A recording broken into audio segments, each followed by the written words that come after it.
Assalamualaikum warahmatullahi wabarakatuh. Perkenalkan, nama saya Aldi Eka Saputra dari Prodi Sistem Informasi semester 1. Dan kali ini saya akan membacakan artikel yang berjudul Perang Dingin. Perang Dingin merupakan sebutan bagi suatu periode terjadinya ketegangan politik dan militer antara dunia barat yang dipimpin oleh Amerika Serikat dan sekutu NATO-nya dengan negara komunis yang dipimpin oleh Uni Soviet beserta sekutu negara-negara satelitnya. Perang Dingin merupakan sebuah persaingan ideologi yang terjadi antara Amerika Serikat dan Uni Soviet dalam memperebutkan pengaruhnya di negara lain. Peristiwa ini dimulai setelah keberhasilan sekutu dalam mengalahkan Jerman Nazi di Perang Dunia Kedua, yang kemudian menyisakan Amerika Serikat dan Uni Soviet sebagai dua negara adidaya di dunia dengan perbedaan ideologi, ekonomi, dan militer yang besar. Uni Soviet bersama dengan negara-negara di Eropa Timur yang didudukinya membentuk Blok Timur. Proses pemulihan pasca perang di Eropa Barat difasilitasi oleh program rencana Marshall Amerika Serikat. Dan untuk menandinginya, Uni Soviet kemudian juga membentuk Comecon bersama sekutu timurnya. Amerika Serikat membentuk aliansi militer NATO pada tahun 1949. Sedangkan Uni Soviet juga membentuk Pakta Warsawa pada tahun 1955. Beberapa negara memilih untuk memihak salah satu dari dua negara adidaya ini, sedangkan yang lainnya memilih untuk tetap netral dengan mendirikan gerakan non-blok. Peristiwa ini dinamakan Perang Dingin karena kedua belah pihak tidak pernah terlibat dalam aksi militer secara langsung. Namun, masing-masing pihak memiliki senjata nuklir yang dapat menyebabkan kehancuran besar. Perang Dingin juga mengakibatkan ketegangan tinggi pada akhirnya memicu konflik militer regional seperti blokade Berlin, Perang Korea, krisis Suez, krisis Berlin, Perang Vietnam, Perang Yom Kippur, Perang Afghanistan, dan Perang Korea. Dan saya akan menjelaskan apa itu Perang Korea.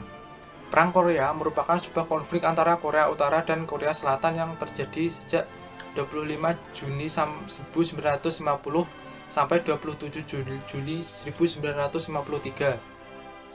Perang ini juga disebut Perang Proksi antara Amerika Serikat dan Negara Republik Rakyat Tiongkok yang bekerja sama dengan Uni Soviet. Peserta perang utamanya adalah Korea Utara dan Korea Selatan.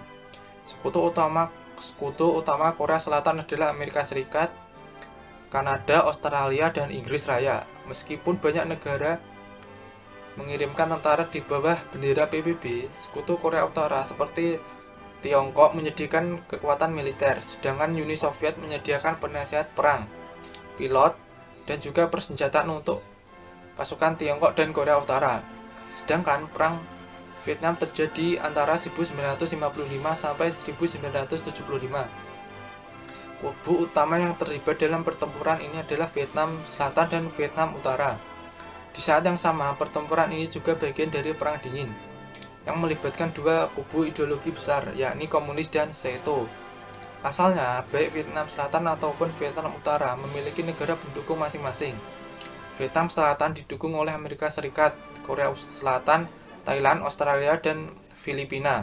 Sedangkan negara yang menjadi kubu Vietnam Utara adalah Uni Soviet, Tiongkok, Korea Utara, Mongolia, Kuba yang ideologinya komunis. Pertempuran berlangsung selama 2 dekade ini diperkirakan menimbulkan total dari 3 juta korban. Dan untuk Perang Afghanistan terjadi karena Soviet menyerbu negara tersebut untuk mendukung pemerintahan yang berhaluan komunis. Negara itu tak lama setelah terseret ke berbagai konflik Perang Dingin antara Amerika Serikat dan Uni Soviet. Sedangkan Perang Yom Kippur adalah perang yang terjadi pada tanggal 6-26 Oktober 1973 antara negara Israel melawan koalisi negara-negara Arab yang dipimpin oleh Mesir dan Suriah. Pada tanggal 6 Oktober 1973, pada hari Yom Kippur, hari raya Yahudi yang paling besar, ketika orang-orang Israel sedang khusyuk merayakannya, yang juga bertepatan dengan bulan Ramadan bagi umat Islam, sehingga dinamakan Perang Ramadan 1973. Suriah, Libya, dan Mesir menyerbu Israel secara tiba-tiba di dataran tinggi Golan. Garis pertahanan Israel yang hanya berjumlah 180 tank harus berhadapan dengan 1.400 tank Suriah. Sedangkan di terusan Suez, kurang dari 500 prajurit Israel berhadapan dengan 80.000 prajurit Mesir. Mesir mengambil pelajaran pada 6 hari pada tahun 1967 tentang lemahnya pertahanan udara, sehingga saat itu 3/4 kekuatan udara Mesir hancur total. Sementara Suriah masih dapat memberikan perlawanan. Sadar bahwa armada pesawat tempur Mesir masih banyak menggunakan teknologi lama dibanding Israel, Mesir akhirnya menerapkan strategi payung udara dengan menggunakan rudal dan meriam anti serangan udara bergerak yang jarak tembakannya dipandu oleh laser.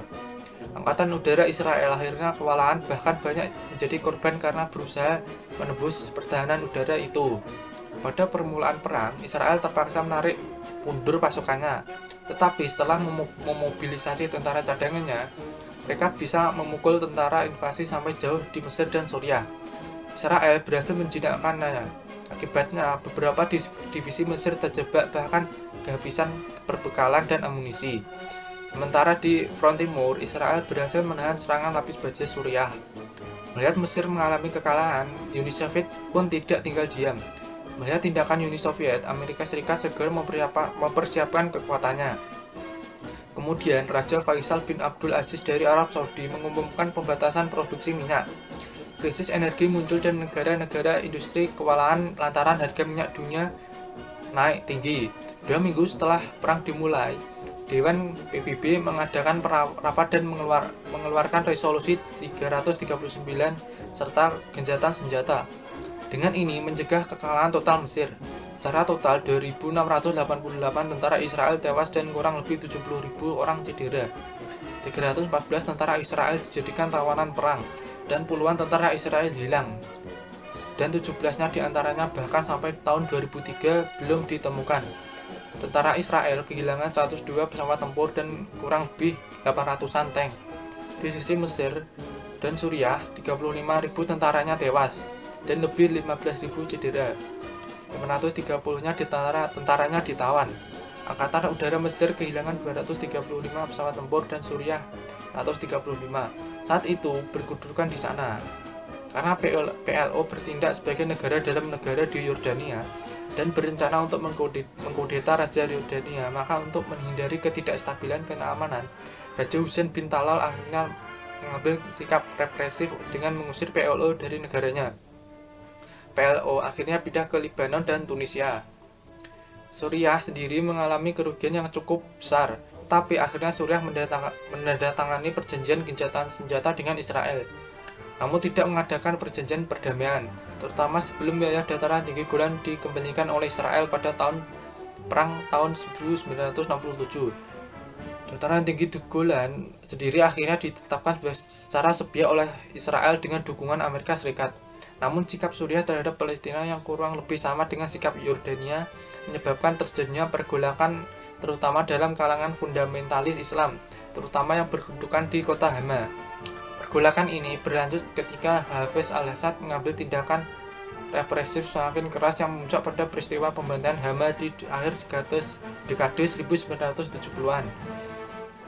Untuk krisis Bahrain sendiri terjadi karena pada tahun 1948 ketika blokade Berlin oleh Uni Soviet menghalangi akses barat ke kota itu, Amerika Serikat dan Inggris Raya menanggapi dengan memulainya pengangkutan udara Berlin untuk menjaga agar makanan dan perbekalan tetap mengalir ke Berlin Barat dan mempertahankan hubungan dengan Barat. Setelah blokade itu dicabut pada 1949, Amerika Serikat, Inggris, dan Prancis mempertahankan status quo Berlin di mana masing-masing mantan sekutu. Pada 10 November 1958, Perdana Menteri Soviet Nikita Khrushchev menuntut agar Amerika Serikat dan sekutunya melepaskan peran pendudukan mereka di Berlin. Dia juga menyatakan bahwa jika mereka tidak menandatangani perjanjian untuk efek ini, dalam waktu 6 bulan, Soviet tidak akan lagi menghormati perjanjian pasca perang dan akan mengadakan perjanjian terpisah dengan Jerman Timur. Presiden Amerika Serikat Eisenhower menolak tuntutan Khrushchev, bersikap bahwa perjanjian Berlin tetap berlaku. Pada tanggal 27 November, Uni Soviet mengumumkan bahwa mereka telah menolak perjanjian pasca perang mengenai pendudukan dan pemerintahan Jerman dan Berlin Barat. Khrushchev juga mengusulkan agar Berlin menjadi kota yang bebas. Meskipun Khrushchev tidak mengindikasi bahwa Soviet akan menggunakan kekuatan militer jika Amerika Serikat tidak mematuhinya. Dipahami secara luas bahwa Soviet bermaksud mendukung ancamannya. Amerika Serikat dan Inggris menolak untuk menyetujui tuntutan Soviet dengan alasan bahwa Berlin yang bebas tanpa jaminan akses ke Barat akan segera digantikan oleh komunis Jerman Timur. Berbagai upaya untuk menemukan solusi diplomatik tidak membuahkan hasil. Pada bulan September 1959, pembicaraan antara Amerika Serikat dan Soviet berlangsung di Camp David. Tetapi tidak ada kesepakatan yang dicapai, dan pertemuan puncak Mei 1960 di Paris runtuh setelah apa yang disebut dengan U-2 Affair yang dipicu oleh penembakan pesawat mata-mata AS atas Uni Soviet. Alih-alih terlibat dalam konflik militer secara langsung, kedua belah pihak berkompetisi melalui persaingan militer, penyebaran ideologi dan pengaruhnya, memberikan bantuan kepada negara klien, spionase, kampanye, propaganda secara besar-besaran, perlombaan nuklir menarik negara-negara netral bersaing di ajang olahraga internasional, dan persaingan teknologi seperti perlombaan luar angkasa. Amerika Serikat dan Uni Soviet juga bersaing dalam berbagai perang proksi. Di Amerika Latin dan Asia Tenggara, Uni Soviet membantu revolusi komunis yang ditentang oleh beberapa negara barat. Amerika Serikat berusaha untuk mencegah melalui pengiriman tentara dan peperangan. Dalam rangka meminimalkan risiko perang nuklir, kedua belah pihak sepakat untuk melakukan pendekatan detente pada tahun 1970-an untuk meredakan ketegangan politik. Pada tahun 1980-an, Amerika Serikat kembali meningkatkan tekanan diplomatik, militer, dan ekonomi terhadap Uni Soviet di saat negara komunis itu sedang menderita stagnasi keekonomian. Pada pertengahan 80-an, Presiden Soviet yang baru, Mikhail Gorbachev, memperkenalkan kebijakan yang baru seperti Perestroika, Glasnost. Kebijakan ini menyebabkan Soviet dan negara satelit dilanda oleh gelombang revolusi damai yang berakhir dengan bubarnya Uni Soviet pada tahun 1991 dan pada akhirnya menyisakan Amerika Serikat dan sebagai satu negara adidaya di dunia ini. Dan Perang Dingin dan berbagai peristiwa yang menyertainya telah menimbulkan dampak besar terhadap dunia dan sering disebutkan dalam budaya populer, khususnya dalam media yang menampilkan tema spionase dan ancaman perang nuklir. Sekian dari saya pembacaan artikel ini. Bila ada kesalahan kata mohon dimaafkan. Assalamualaikum warahmatullahi wabarakatuh.